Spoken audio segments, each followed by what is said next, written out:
Hello, everybody, and welcome to our Artist Talk.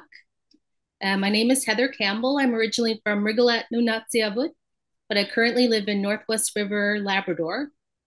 Although we're all joining remotely from across North America today, I would like to acknowledge the land on which the Inuit Art Foundation is currently located. It is on the ancestral and traditional territories of the Mississaugas of the Credit, the Haudenosaunee, the Anishinaabe, and the Huron-Wendat, the original owners and custodians of this land. Today, this place is home to many, including a diverse urban Indigenous community of Inuit, First Nations, and Métis. So this year, the Inuit Art Foundation is thrilled to have co-commissioned a mural from one of the panelists here today. That's Jessica Winters. Hi, Jessica. The mural will travel in the fall to Onsite Gallery, where it will be presented on its downtown Toronto exterior wall. So we're so glad to be able to organize this conversation today with Jessica, as well as some of the artists that were also at this year's Bonavista Biennale. So we have Glenn Gear, Billy Gauthier, Shirley Morehouse, and Cousine Van Hoevelen. So thanks, everyone, and thanks for showing up. And we're very much looking forward to the talk. Leading our discussion today is another talented Inuit artist, Ossie Michelin, who is also on the curatorial advisory team for the Biennale. So Ossie, over to you. Yeah, thanks, Heather. Well, I guess it's going to be Billy now in a moment. Uh, Billy's at Heather's place. So I guess while we're waiting for Billy to jump on, how about we'll do a round of introductions where everybody says who you are and a little bit about what your practice is, and then hopefully by the time we get to Billy, he'll be Heather's name already says Billy. We're on our way. So Shirley, you're the closest to me, top left. Do you want to start by introducing yourself and telling us a little bit about, the type of art you make? Good evening, everyone. It's such a pleasure to be here and to be with the artists on the roundtable here. I live up in Labrador, Nunatsiavut. I'm a multidisciplinary artist. I'm a writer, poet as well. Currently, I'm doing a Master of Fine Arts degree at Corner Brook in visual arts. Awesome. Thanks a lot. Jess, you're up next. If you could just say a little bit about yourself and give us an intro, please, about your work. Cool. Hey everyone.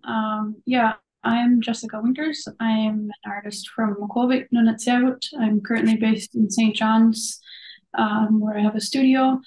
Yeah, I focus mostly on paint, but dabble a little bit in sealskin or multimedia textiles work as well, but focusing mostly on paint right now, and that's what works I had included in the Biennale this year were reproductions of paintings. Awesome. Thank you. And I'm going to get you all to talk a little bit about your work you have in the Biennale and the locations they're in just a moment. So just don't mean to gloss over anything, but just letting you know that's coming up next. Oops. So, Glenn, could you tell me could you introduce yourself, please, and just say a little bit about your practice? Sure. Hello, everyone. My name is Glenn Gear. I'm a multidisciplinary artist, originally from Corner Brook, Newfoundland. I come from mixed Inuit ancestry. My dad is Inuk from a place called Alatuk Bay, which is close to Hopedale, Nunatsiavut. And my mom is a Newfoundlander, originally from Wesleyville, and she is Irish and English ancestry. And yeah, I guess that's about it. I'm currently in Corner Brook, Newfoundland, and I'm heading back to Montreal, which is sort of home base, in a few days. Awesome. Thank you, Glenn. Cuisine, could you do the same? Just introduce yourself and tell us a little bit about your practice. Yeah, of course. My name is Kazim. I'm an Inuk artist originally from Iqaluit Nunavut. I'm currently based in Bowmanville, Ontario. Um, my work is mostly sculpture and installation and a lot of large scale work and a lot of Inuit hunting and fishing implements. Awesome. Thanks, Cuisine. Billy, could you tell us a little bit introduce yourself and about your practice? And you're on mute too, so don't forget to unmute yourself. My name is Billy Gauthier, and I was born in Happy Valley Goose Bay. I live in Northwest River. I'm a Nunatsiavut beneficiary. That would make me Inuk from Labrador. And I've been a carver since 1996, as well as a hunter, fisherman, an activist, uh, somewhat of an environmentalist, and definitely a father. So, and with my sculpture, I'm the type of person that gets bored with things quite easily. So I work in several different materials like stones like serpentine, alabaster, anhydrite, marble. The list goes on with stones, and then caribou antler, moose antler, mammoth ivory, walrus ivory, and again the list goes on. So I work in many different things. Very cool. Well, thanks, Billy. So I'm gonna get you all now to tell us a little bit about the work that you had at the Biennale and just why these were the works that you chose to make or chose to bring with you for this event. So let's do reverse order and from last time, let's start off with Billy and we'll go to Cuisine and on back to Shirley. So Billy, can you tell us a little bit about what you created for the Biennale and why you chose to make it? Sure. So I was approached by the Biennale last year uh, to work on a piece for the event and actually sculpt it during my time, my stay there. I was fortunate enough to work in a beautiful spot, wonderful area at the Dirtles Home Hardware, right in Bonavista, in their warehouse. It's a massive warehouse with nice high ceilings, so it was a really nice and inviting place and nice and airy. Um, so when I was approached to work on a sculpture, they asked me what I wanted to work in. So I said I'd like to possibly get some whalebone, if somebody could find some. So luckily, one of the organizers was able to find me an incredible fin whale skull. And a fin whale is like the second largest animal in the world, right next to the blue whale. So it was a 600-pound skull, which is much larger than anything I've ever worked on in my life. So it was a really big task, uh, but it was incredible. As much as I wanted to pull my hair out at times, and I was frustrated, there was equally I was just taken by the material. So fortunately, it all worked out in the end. And the day I was leaving, I ended up finishing off the piece, like totally finishing off at like 5:30 in the morning. So it was many long hours, but again, it was incredibly important. And I guess, and I'm sorry if I'm taking a little bit extra time to say this, but We all got time, Billy. It's all good. okay. Uh, Here for. so should I talk about the theme and the reason why I chose? Okay, Yep, so yep. the theme being host. I remember I was looking at this massive whalebone that was like the biggest canvas I've ever worked in, and just staring at it. And I can remember thinking like host, like what does that mean, and who is the host? And it just like it hit me like a lightning bolt that to me the ultimate host is actually not human. It's the planet itself. She gave birth to all life everywhere that we know, and that's why I ended up choosing this as my theme. And in the end, I decided to title the piece "The Earth, Our Mother," because that's exactly what the way I feel about her, about the Earth, about our planet. It's that's her. This is our mother that we actually stand on a on a daily basis. And I believe that absolutely everything, all objects speak. There is nothing that's inanimate. It's my personal belief, and it is very similar to what my ancestors believed. And this whalebone spoke to me, and I believe that it was almost like a collaboration between myself and nature. I was constantly listening to the bone, and in the end, it all worked out. It wasn't easy, but I wouldn't in a million years change a single thing. I'm quite proud of the piece. I mean, yeah, awesome. You should be, Billy. It's a really incredible piece. Cuisine. Can you tell us a little bit about what you brought and about the location. Like you had a really cool install. Can you just tell us a bit about Yeah, it and what it was like setting it all up? yeah. Well, yeah. First of all, the work is a out of my series Nitsi, which is a series of these large scale uh, fishing lures, and so I was able to bring 14 new lures uh, onto the site in Maberley. And if you've seen the site, it's a pretty incredible spot. It's a very dramatic um, series of cliff faces, on the edge of the ocean, and so we were able to install 14 of them, kind of over the edge of the cliff face. They were anchored into the ground and then lowered down, so they kind of hang on the cliffs. They're kind of stuck in the rocks.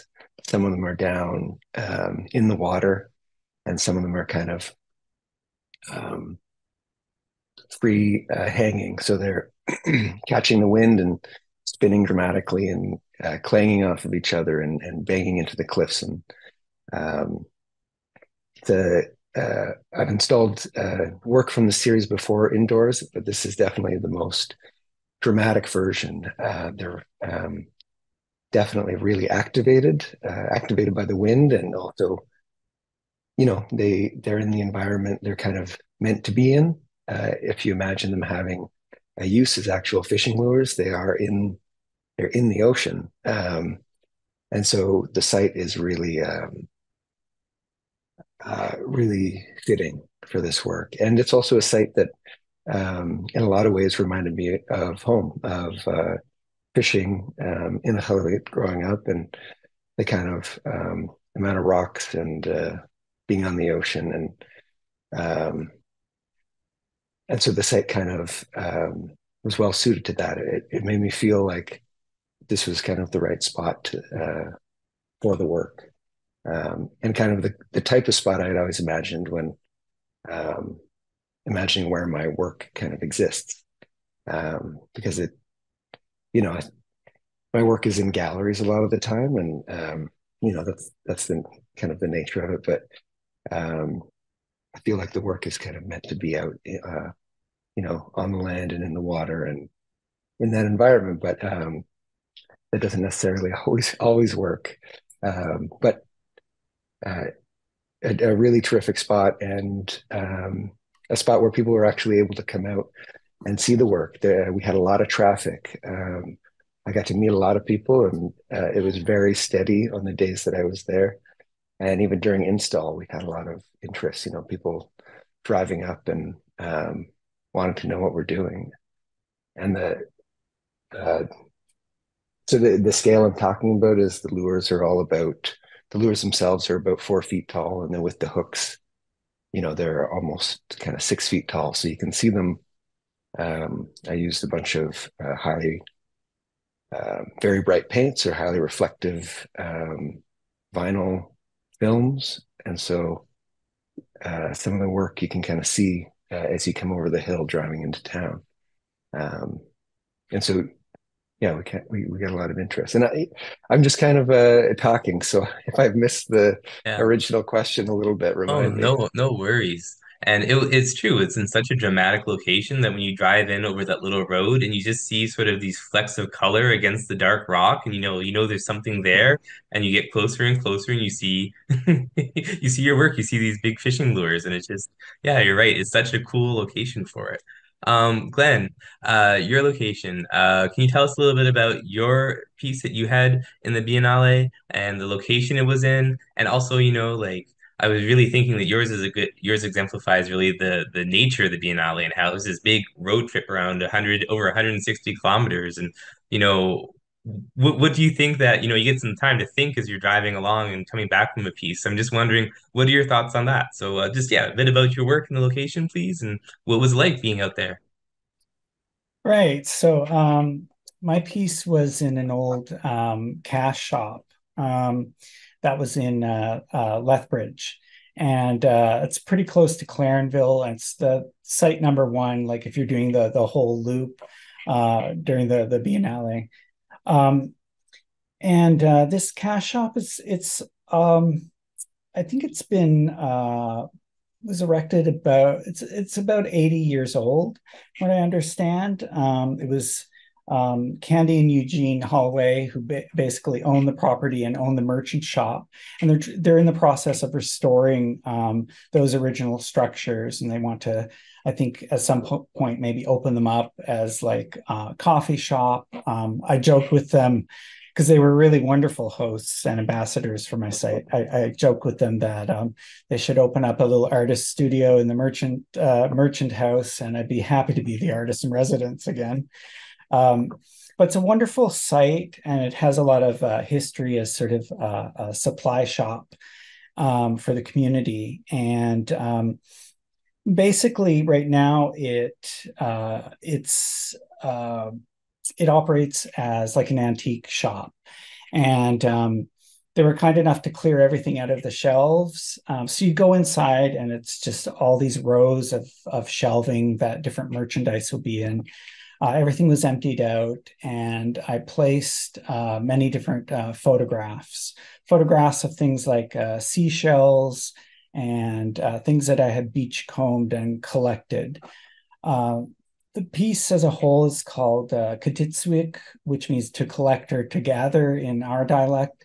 And I was really thinking about beachcombing as a form of connecting to the land and meditating about the land. It's something that a lot of kids do, and something that many of us have done, collecting driftwood or shells or objects of interest, bones. There were also caribou antlers and a lot of caribou bones that were featured in the photographs.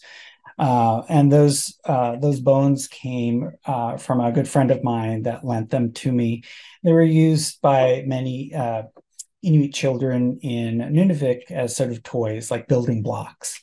And I really loved those playful elements that I both collected and that were gifted to me, that also spoke about the animals and the land and the importance of those things within Inuit livelihoods, and also a sense of play. So I installed many of these often macro shots of shells and things that I had kind of curated from the land, from the ocean, photographed them against black velvet, and then they just sort of resonate and look very three-dimensional within the sort of grid of the shelf work. I also had some projections of tiny little projections of animated caribou that I had drawn. I think it took me 15 or 16 separate drawings to create the illusion of movement, caribou kind of loop. And they were moving in slow motion, and they're projected against these little seal skins that have been laid out in a display case that look like little hills. So there's 3 of them that kind of are walking along like little ghosts. I was really thinking about the disappearing caribou in Labrador, and the importance of the George River caribou herd, and I don't know, this caribou spirit that was carrying through this work, but also connected to the show that I have at the rooms right now, the Ivaluk Ulu Huyalu, which means sinew and stars. So a lot of my work as of late, I think, is really a meditation on the land, but also the caribou. And I hope that space is sort of a place of meditation. There's also a sound recording of crashing waves on the land. The merchant shop is situated right next to the ocean as well. So there's that connection of inside and outside. And then there's a secret little room in the back that has a portal that's linked to the portal at the show of the rooms. And that's a portal that's constantly sort of evolving and moving. And it's photographs of beadwork that I had done and then photographed and animated. So the whole space is sort of slowly moving and swirling, but it's very much about, I guess, the things that we collect and meditate upon based in the land. And I think it being the first site when you're going in, or the last site you visit on your way out, you see so much of the coastline as you're moving through. through Bonavista, and you're very aware of the importance of the sea and maybe the animals and just that spirit of being close to the water, what that brings you as a human being. So yeah, that was a lot of words, but No worries, man. Thank you. Yeah, your piece was really it was very peaceful, I found. It was really beautiful. Jess, what about you? Can you please talk about you had two prints up there, right? Can you tell us about the works that you had up at the Biennale and the location they were in? Yeah, so I actually had, I guess, two locations, but three prints Oh, yes. done, murals. So two on Beth's Variety in Princeton. Those were just past works I've done in the similar style that I decided to do the commission work for the Biennale in. So those pieces were Greenland and Perry's team, and it's the same like geometric background with these realistic characters layered on top. And then so the commissioned piece I did for the Biennale and for OCAD was Hopedale. So I was thinking a lot about the theme and sort of like what Billy said, the ultimate host is the land. And I feel like, especially coming from smaller communities, kind of the term host, I guess, is sort of unfamiliar just because I feel like communities are so close and sort of everyone's doors already open anyway. So like it's sort of feels like one big family already in ways. And so when I was thinking about host, I just thought like, you know, the land is sort of, yeah, the ultimate host. And that's what I wanted to focus on, you know, how the land changes and how it allows for us to practice and share and all these different things that we could do on the land. And those, I think, all that is reflected in all three of the pieces. But yeah, for the Hopedale one specifically, it's just about like this vibrant life that spring brings. And the kids are playing and they're so pumped to be out of school, running around the hills with their backpacks on. Yeah, so that one was located at Quinton premises at Redcliffe. I don't know too much about that location, but I guess visually it was really cool to see it just on one face of like this old shack shed thing. And pretty much the whole background behind that was just like ocean, just like sort of blank. So it looked like super epic to see like those big color blocks against that like vast background. Yeah, I think that's a good summary. And one sec there before we move on to Shirley real quick, Jess. You used to be last at the last Biennale, you were on the curatorial coordinator, you're involved with the team, and just I was just wondering what's it like being on the other side this year. Yeah, so last year I curated the Labrador photography exhibition, I guess you would call it. So we had seven, I think, photographers in the same area where Billy's sculpture actually was supposed to be. It was in that building, all the pictures last year. And I didn't get to go to the Biennale last year because I was at a residency in Fogo.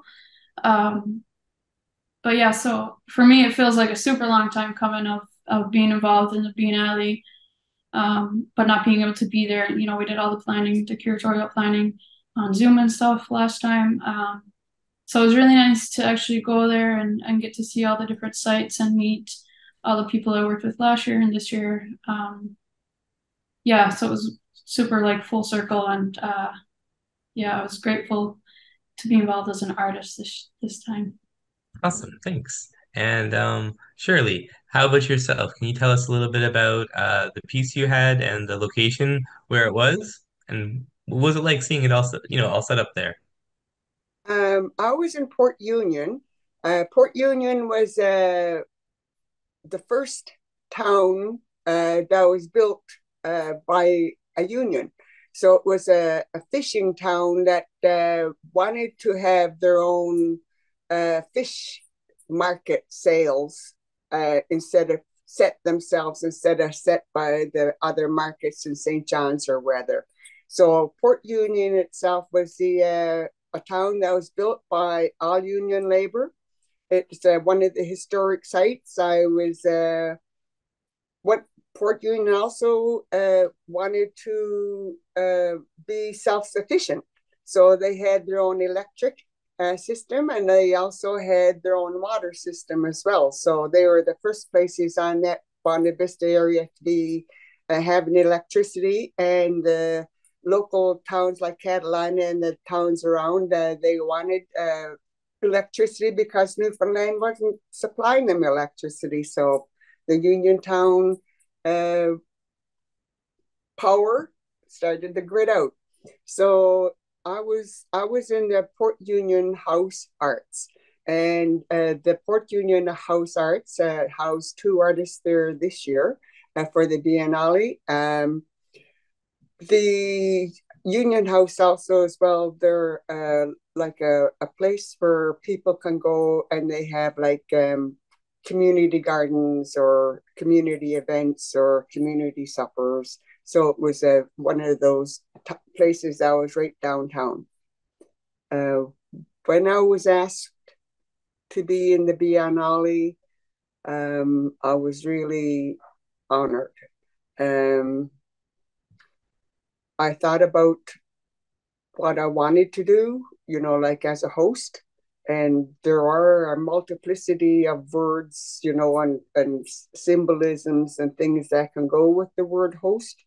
And the one I chose, well, the work I do, I have 6 wall hangings in this exhibition. I also have an installation as well.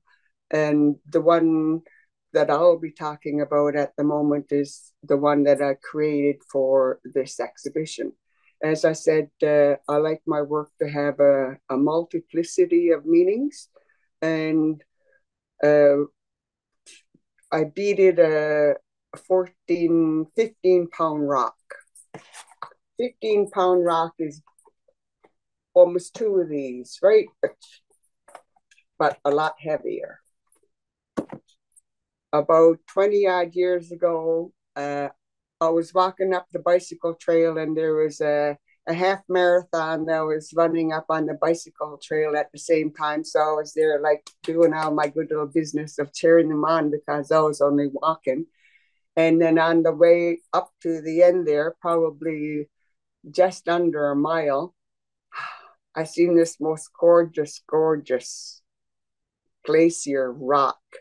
Like I had rock greed in my eyes. It was like the perfect rock, because I collect all kinds of rock that's absolutely pure, round, that's from the glacial period, because you've known of the rotation of the time that it took for them to have become this absolutely the roundest shape possible.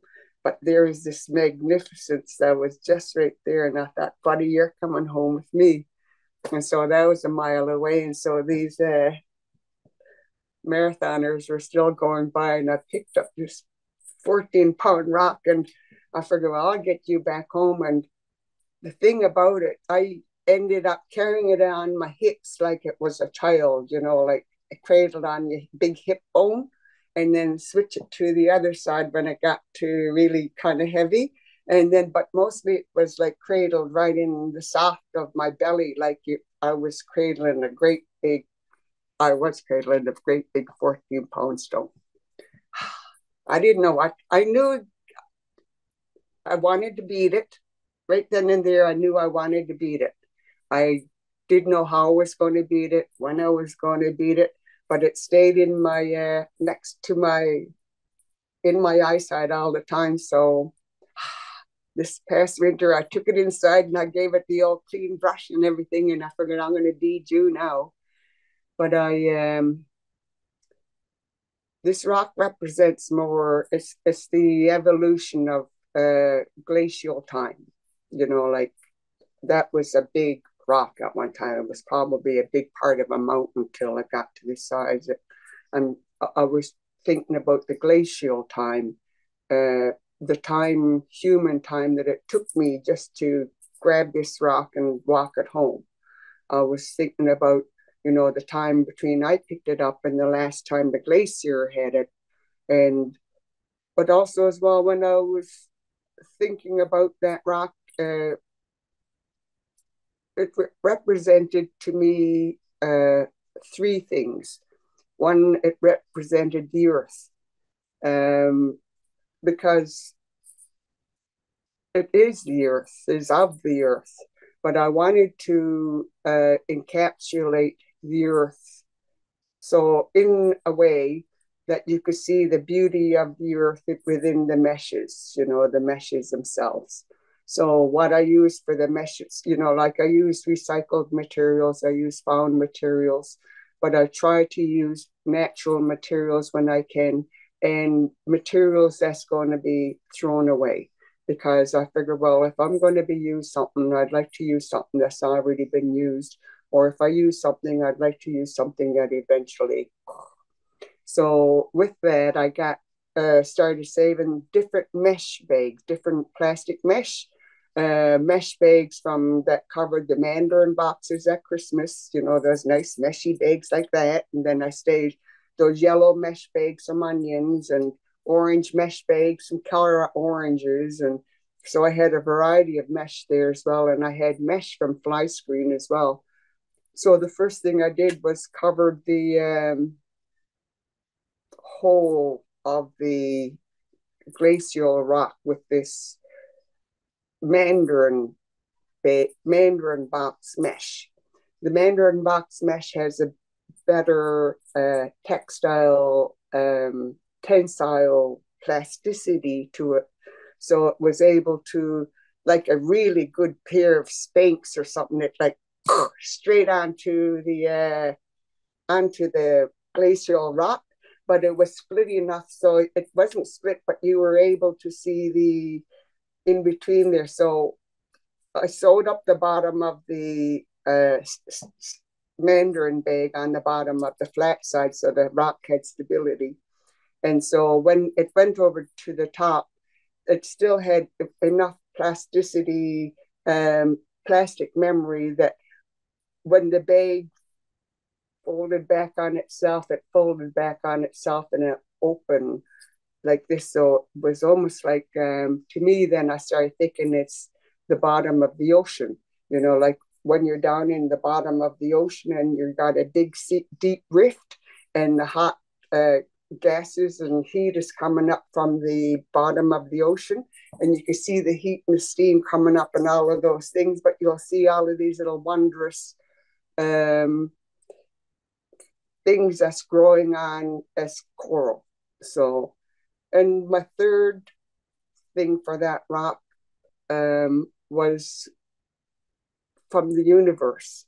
I want it to represent a comet coming in, blazing in through the atmosphere. So when you see all of the gases being burnt off, you see all of the minerals being burnt off, you see a trail of red coming behind it. So it's supposed to signify the glacial time, our time, universal time, and no time.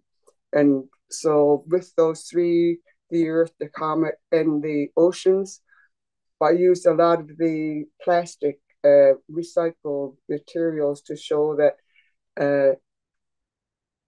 the earth, the bottom of the ocean, and even the moon now is being all encapsulated by all of these things that's space junk. So even in the beadwork itself, I'll use things like Werther's candy wrappers, different kind of candy wrappers, like pen holders, like keys, things that people discard without even a thought. And then how the earth is, or the coral, or like it's absorbing into itself, but it's making itself a different, it's becoming hosted in different ways. So with that rock, that glacial rock is hosting place for space for interpretation. Awesome. Thank you, Shirley. That was really great. I love hearing you explain your work. Um, yeah, so we all kind of mentioned this and talked about it, which was the theme this year of the Biennale, which is host. And as Inuit, as artists, you know, how does this come up in your work? And what is the message around hosting or being a host that you want people to know more about? Um, I'm gonna throw this one out, but if nobody picks it soon enough, I'm gonna pick someone at random. Would anybody, Billy? All right, go ahead. All right. I kind of feel a little bit embarrassed right now that I didn't give a better description of my piece, and that actually kind of goes along. That's exactly along with what you're saying, because to me, again, the ultimate host is the planet, and as a matter of fact, that's what I chose for the theme and the meaning, of course, behind this piece that I'm making or that I made during the Biennale. But really, that's what I'm doing with pretty much all of my artwork. When I'm producing a piece, it's maybe a traditional like a traditional hunting theme, or fishing, or it could even be the from the base looking like a part of the landscape. It always has to do with my culture, my Inuit culture, and my Inuit ancestry, and that was completely created because of the ultimate host. You see, as I said in the first time that I spoke here, is that there are no inanimate objects. Everything speaks, and of course, the earth spoke.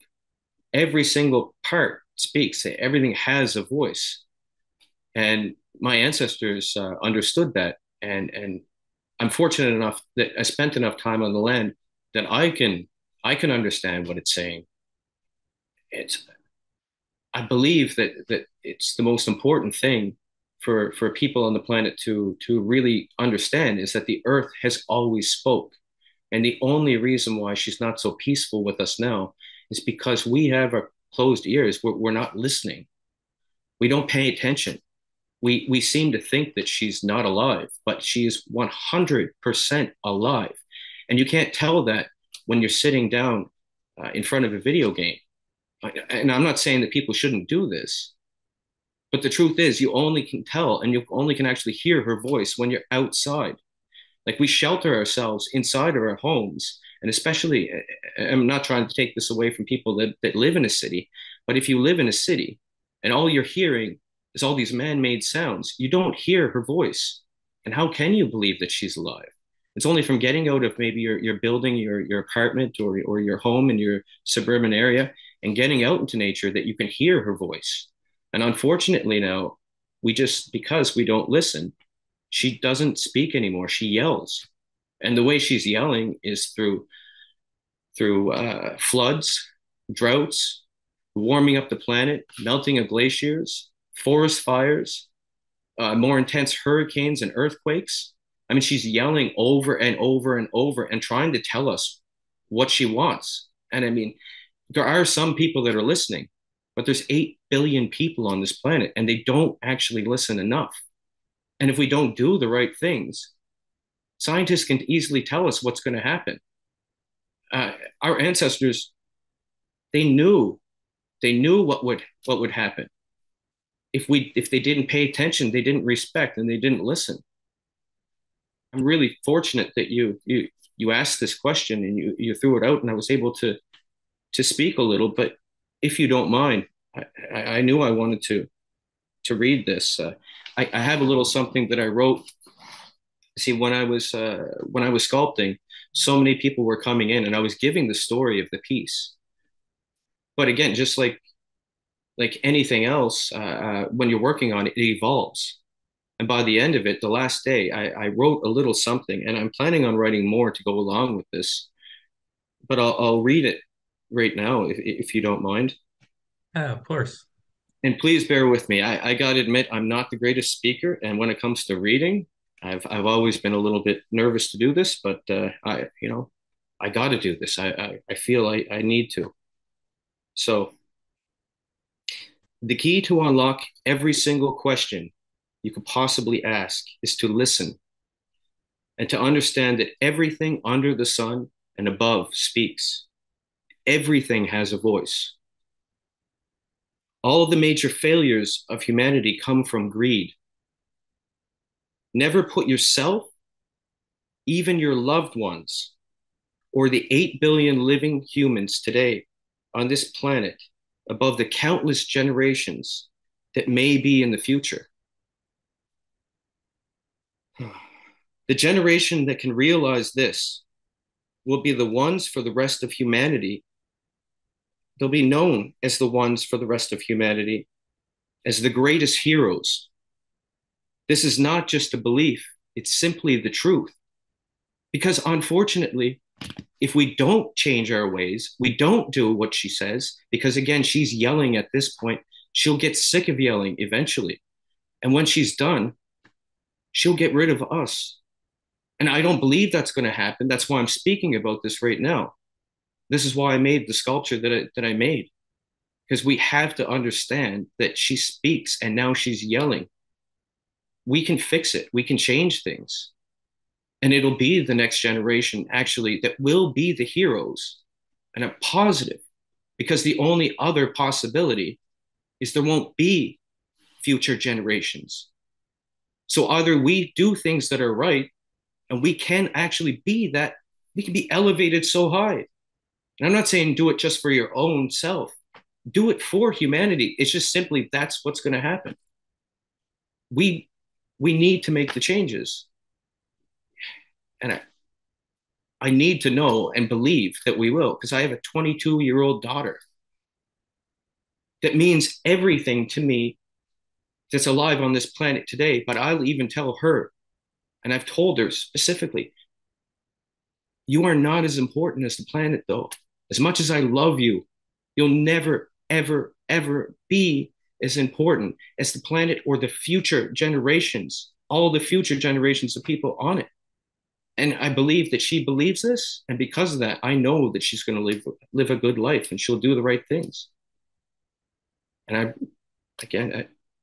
I'm so appreciative to actually have this opportunity to even speak about this. It's very, very, very important to me. Thank you. We're happy to have you here, Billy.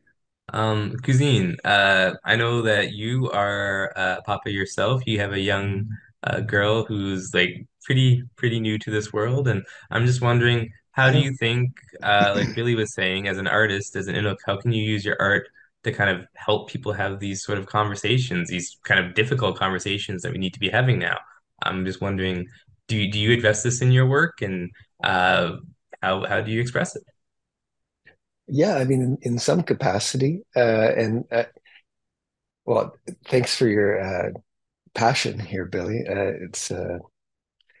It comes across. It comes across that the importance of what you're saying. So thanks for that. And I think in my practice, these tough conversations, they're not easy to start. And I'm not even necessarily the one who is good at having those conversations. So I always appreciate artists, like Billy, who can say what needs to be said. And the way that I kind of do that is a bit of I don't want to make a pun here about lures or like hooking people in, but like so I'm trying to dance around the language, but I'm just gonna just say that it's there, and I'm trying not to like. It's unintentional if I make a joke, but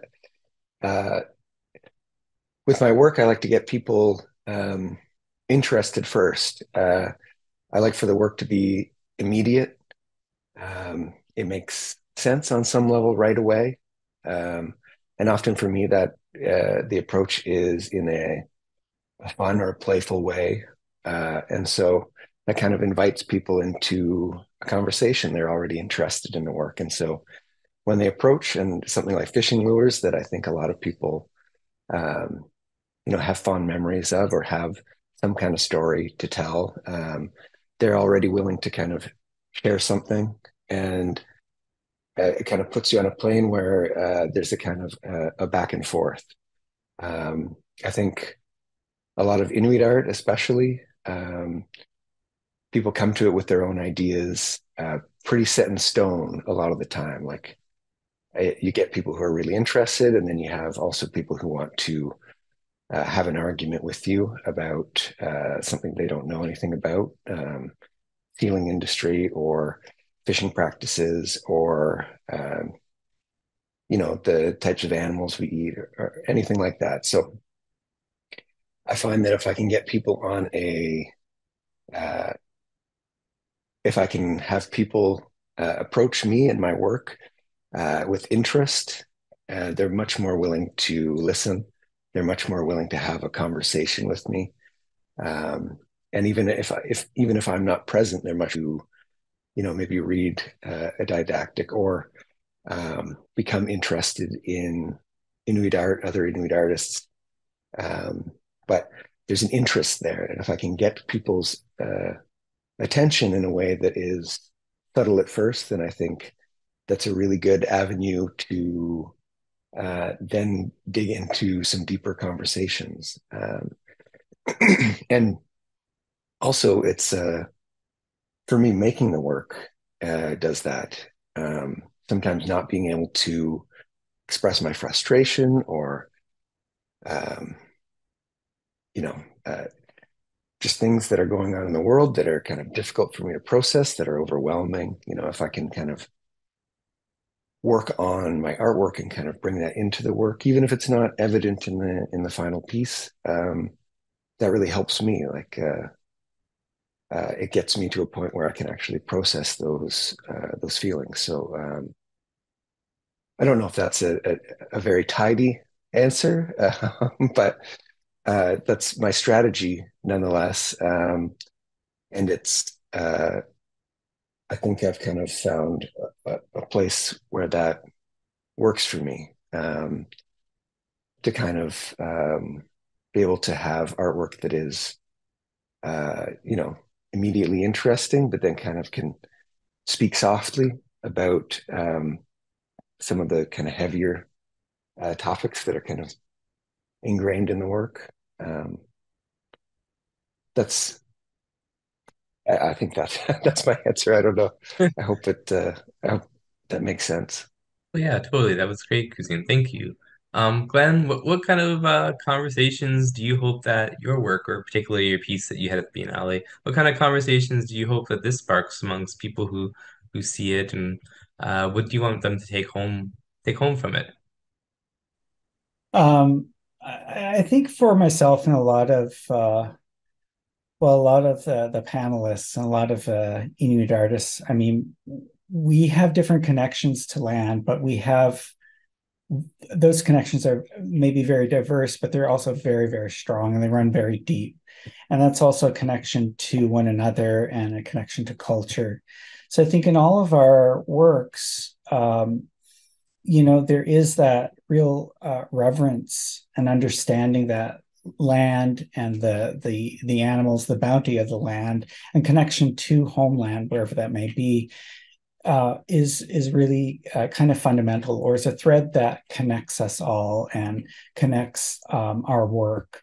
So for me, even thinking about things as sort of childlike, like beach combing and collecting shells and collecting driftwood along the shoreline, it immediately connects you to that place, to that experience, to that sort of cycle of life, and that's something that's really fundamental. There's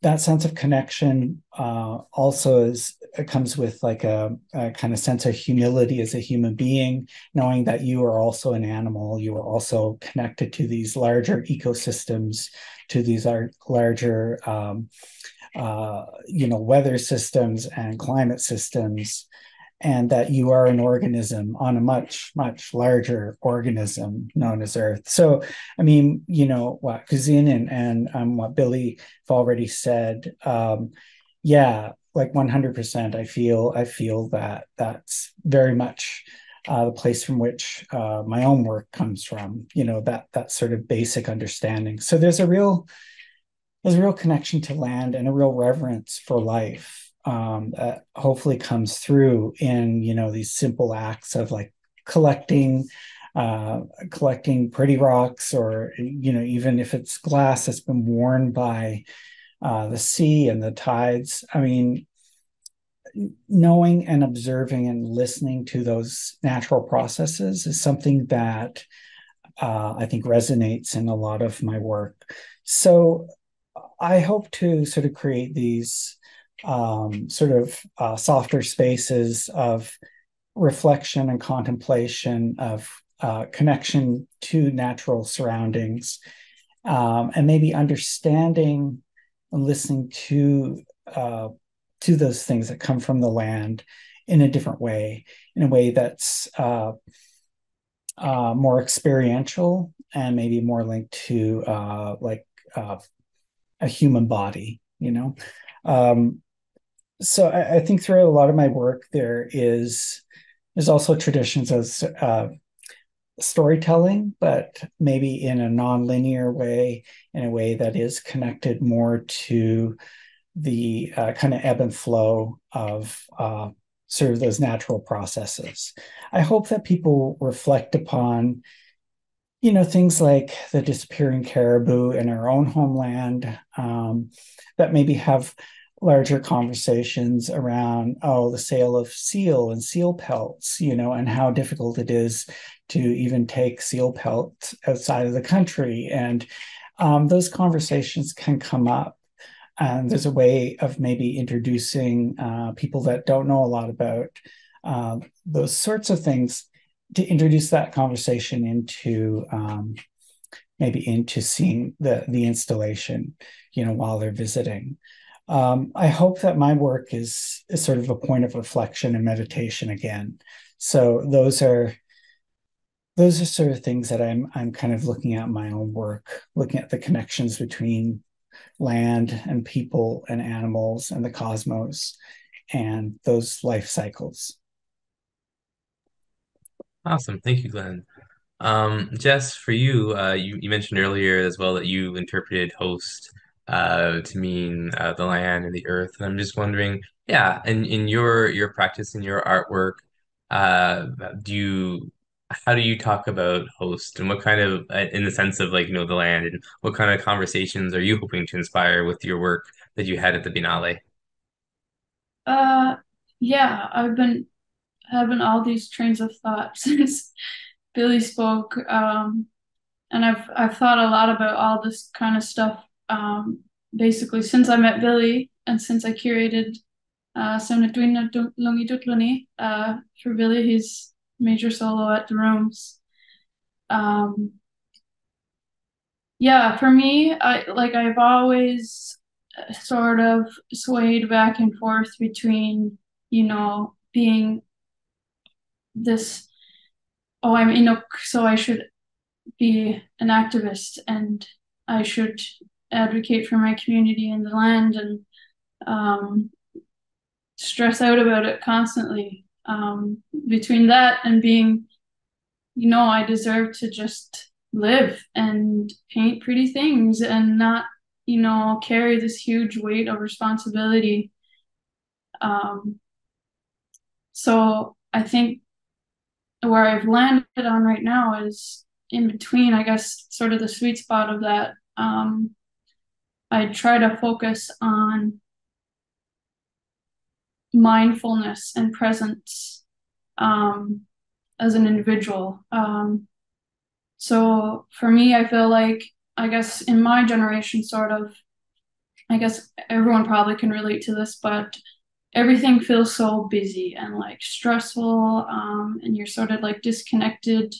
I know it's maybe not like this so much in smaller communities, but anyone who has to like go to school or work an office job would definitely understand what I mean. And juggling all these roles and responsibilities and stuff. And for me, the most like at peace I feel and the most present I feel is when I'm out on the land. And I think that's like one thing that we can all do is, it doesn't have to be stopping fossil fuel companies right now or whatever.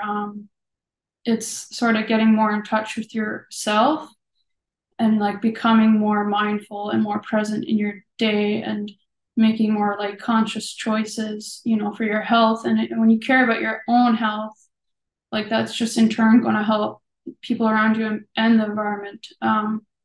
So I feel like that's where I'm at right now, is sort of just advocating to like slow down and be present and mindful of your surroundings and your own well-being. So yeah, like the things I paint, I think are like those moments where I totally forget about like all my responsibilities and the things that are stressing me out. And, I'm just sort of amazed by like what the land is showing me, like the lichens and stuff, those are moments I'm literally like in awe, staring at these like organisms. And then those are the moments that make me want to go back out on the land and keep this relationship going, sort of thing. So yeah, I bit of a tangent, but yeah, I struggle with the Indigenous advocate sort of stereotype a little bit. So that's where I am right now, and that's sort of what I hope to spread, I guess, with my work, is just be more present, be more mindful, less stress, be healthy. Yeah, I think that's sort of the takeaway for me. Awesome, thank you. And Shirley, I know that oh, there you go. I know that you put a lot of thought and purpose goes into the work that you make, and you talked about some of the deeper meanings of the pieces you made. But yeah, around the subject of host and the earth, what kind of conversations do you hope that your artwork sparks, from the people who look at it for the first time? What I'd like is my work to have a presence. So it draws the person in, and so when it draws the person in to a closer space, oh, that's pretty. Oh, that's pretty. Oh, that's nice. Oh, look at the colors on that. So when I first get their interest, I like to draw them in. So it is an intent of mine to purposely create pieces of work that exude, or maybe not, yeah, gently exude tranquility and peace and space for oneself's contemplation, but also as well. So when I have the interest, then the person or the viewer could say, I wonder what this is about. So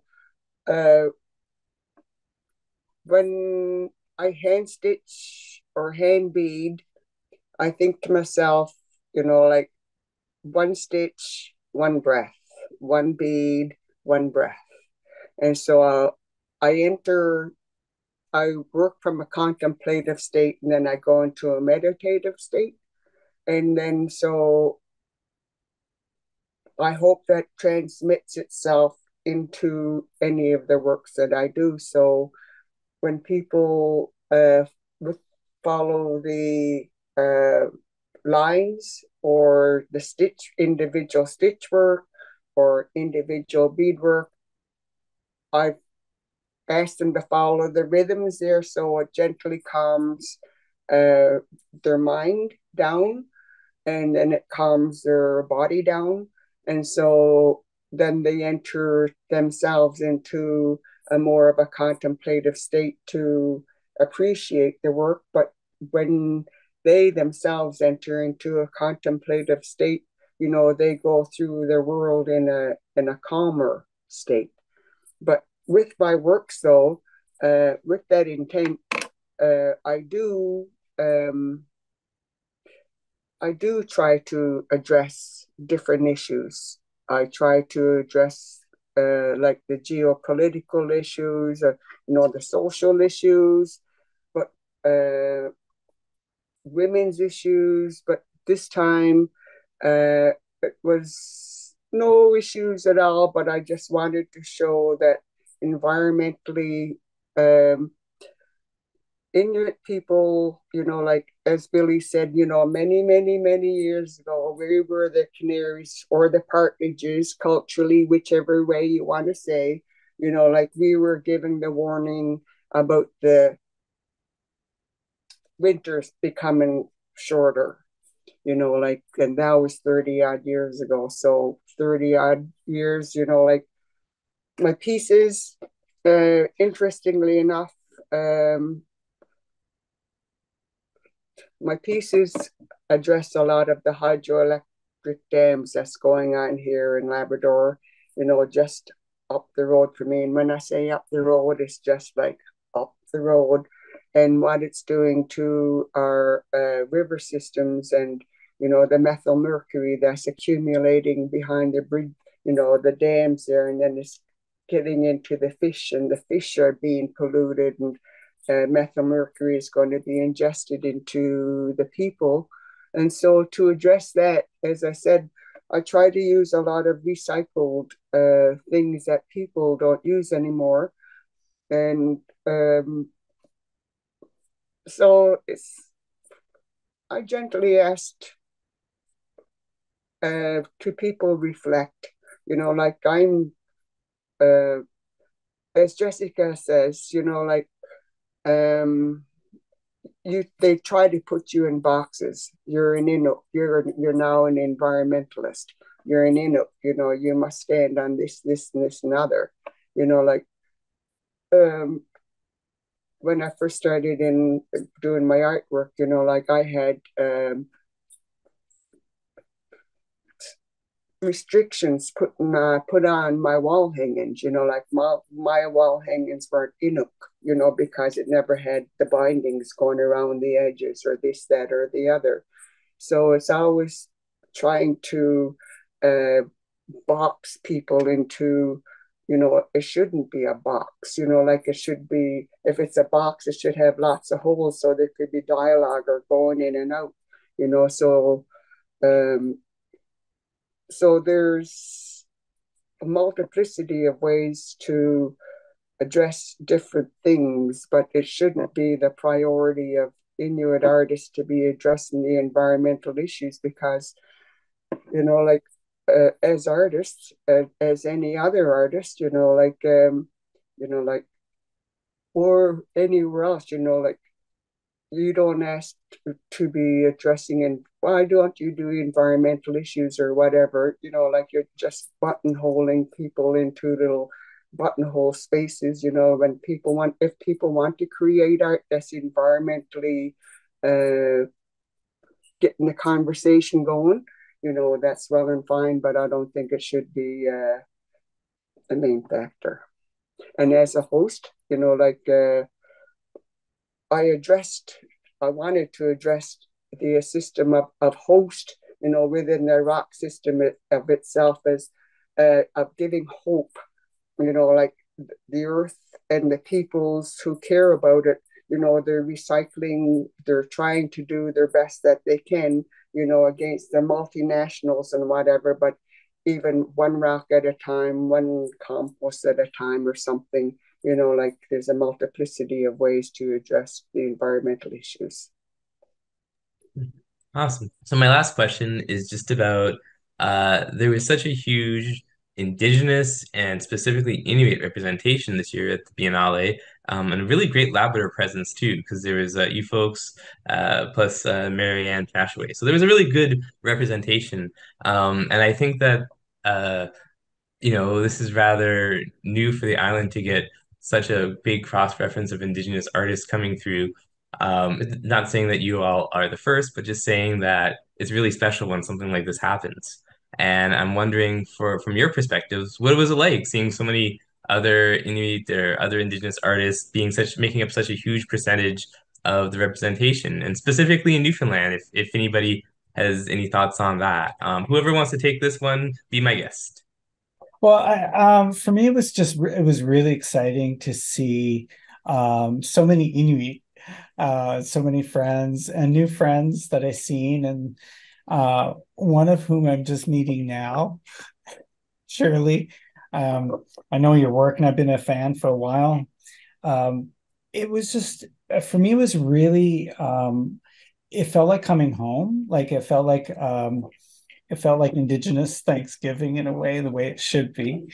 But also, I have to say, it was really fantastic to see just the diversity of voices within all the Indigenous ways of art making and the different knowledge bases, both collective and individual, that we draw upon. I think there is real strength within our diversity of voices and the ways in which we approach our different practices and material-based practice. And also, I think for a general public audience, I think it was really wonderful to see both more traditional forms of art making, like thinking about Billy and his carving practice, but also to see new media works, to see video projections and murals and beadwork, and to see the different ways that we approach engagement of our audience. So for me, it's incredibly exciting. It was really lovely. I wish I'd seen more of the artists and I had more time to connect and to just share stories. But definitely for me, it felt like a real bonding experience. And it's something that I'm going to remember for a long, long time to come. And I hope that maybe this fosters larger dialogues and maybe more collaborations between us artists and our distances. Awesome. Thanks, Glenn. Anybody else want to, I guess, Billy, you had your hand up. You want to do the next one? Sure. And I should say, I feel kind of a little strange here. I feel like, putting up my hand twice. I'm like that kid in the classroom who's trying to answer the questions, be the teacher's pet. That's not quite what what I'm trying to do. It's just I can't help it. I'm very passionate about certain things in the art world, and especially about my connection to the culture. I When it comes to why maybe it is that there was so many Indigenous artists at the Biennale, and why we tend to be making more and more of a presence publicly. I honestly think it's because a lot of the world, unfortunately, has moved away from nature, and I think they look at us, and maybe it is kind of a stereotype, but it is a stereotype that I don't mind personally, because I do actually, in a lot of ways, fit that stereotype. I love being out hunting. I love being out fishing. I love learning more about my lands that I'm on, and I love learning more about my culture, and especially traditional practices of the culture. And I think that the rest of the world, because they see what's going on and how the planet is becoming more and more angry, they tend to look at Indigenous peoples and ask. I think now they're asking us for advice, because we do have a closer connection, because either we're on the land ourselves, or we know more about what our ancestors lived like. So I really think they do want that knowledge, because as we move further and further away from nature, we tend to abuse it more. And unfortunately, we've abused it so much that the planet is angry. And yeah, I know the planet has warmed up before. I know there has been changes in the past. The planet has always evolved. But the thing is, if you even talk to scientists now, it's not only Indigenous people that the world is looking towards for advice. It's also scientists. The only ones that aren't really looking to Indigenous peoples and scientists are generally really greedy, money-hungry people that own big corporations and don't care about you and me or the planet that we're on. It's the rest of this world. I've noticed this because when I was at the Biennale, countless people coming in, they were listening. And I mean, we're all saying things about our cultures through our artwork in different ways. And I'm glad. because if we all spoke in the same way, it would get kind of boring, and just people would eventually shut us off. They wouldn't be asking others, because if you get one person's opinion, you get the rest too. I mean, we represent multiple facets of indigenous cultures, and especially of Inuit culture. But Inuit culture, as far as I'm concerned, needs the connection to the land. It doesn't matter if I'm not saying that we all have to spend all kinds of time on the land, but we have to have some sort of a connection, because I'm sure that if I was to ask most of my ancestors that lived in the past, if we completely move away from the land and don't care about it anymore, are we really Inuit? And I'm sorry if this offends some people, but I don't think that they would say we were. I think that this is what they would be worried would happen to us. And I'm glad that within all of our works, we're still showing, and that we are a facet of our culture. We're all showing things in order to show the beauty of our culture, because nobody is ever going to protect something that they don't love. And unfortunately, the most important thing to protect right now is it's being decimated, and that's the planet that grew all of us, all of life. So I mean, I'm willing to speak to anybody anytime about this. And Oh, I think Billy might have frozen on us. Oh, and we lost him. All right. So let's just keep the conversation rolling. I'm sure we can get back to Billy later. What about the you three who are left? How did it feel? I don't know which one of you wants to grab it. How did it feel to see such a big Inuit and Indigenous representation at the Biennale this year? And what was that like for you? Who wants to grab this? Uh, I think I was just going to say, and even to kind of pick up on what Billy was saying too, is that to have so many different voices is uh, it also relieves the burden of being the only one speaking.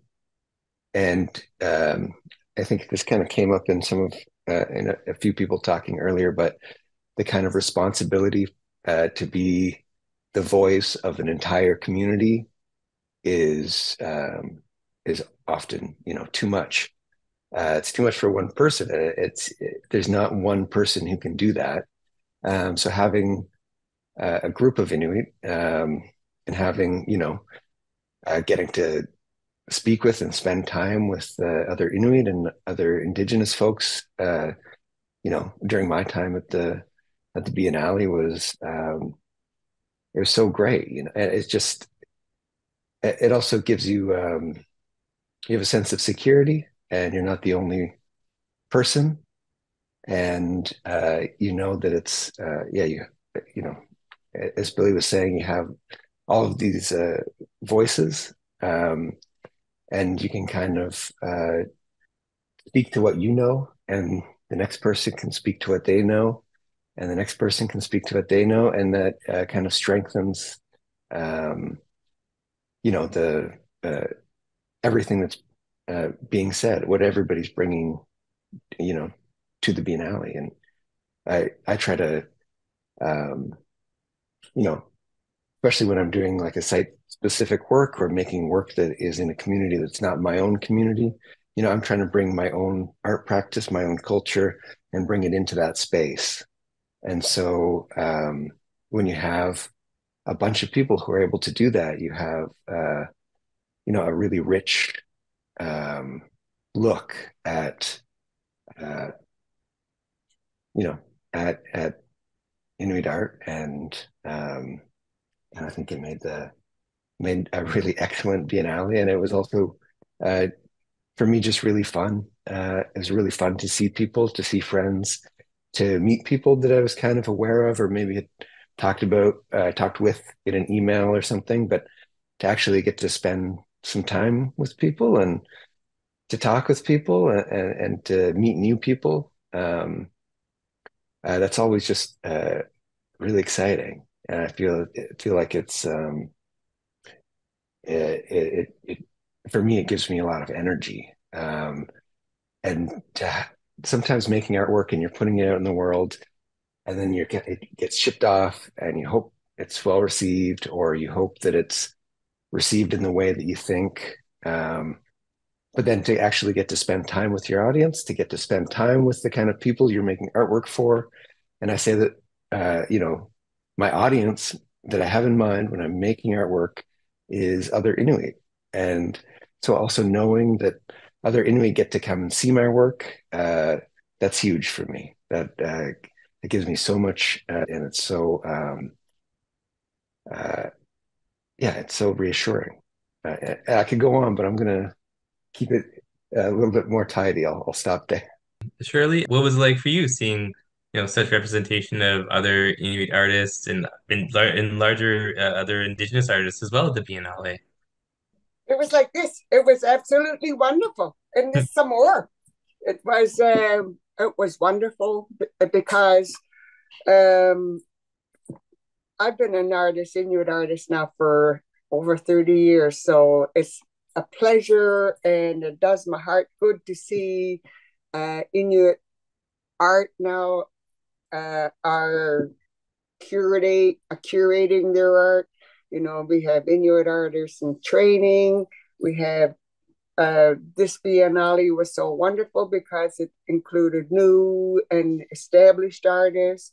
It was multidisciplinary, so it wasn't just one format. There was different things that you could see. It was so wonderful because it was like a pan Arctic Inuit, so it wasn't just from one region. It was a richer, diverse representation of Inuit. That the theme across of it mostly, was the our connection to the land and to the sea or to the sky. It was all based the importance of it, and it was, as Cousin alluded to, he creates his work for an audience of Inuit. That's to whom I create my work as well, because I would like, different Inuit from different parts of Canada to have the little flavor of the Nunatsi art creation and the diversity of it, even though, like we're new on the market, as they say, like we have an old art art practice as well, but because of the diversity of the materials here, like we have a diversity of different art practices. But it was so wonderful to see, like from murals to big sculptural forms and, small little beadworks to the very minutest. So it was all created with a sense of mindfulness by all of the artists. So it made me feel, I feel so wonderful to be in their company. All right, and last question goes to Jess. What about you? What was it like um, seeing such a big representation? And I guess how was that different from the previous Biennale that you were involved with? How is there more representation? How has that grown? And what was that like for you to see all these people? Yeah, well, for the last one, I guess I can't really speak too much outside of the project I'd curated, but in that there were 7 Indigenous artists. So that was good. But yeah, it was just comforting, I think, to see other people. You didn't feel so isolated.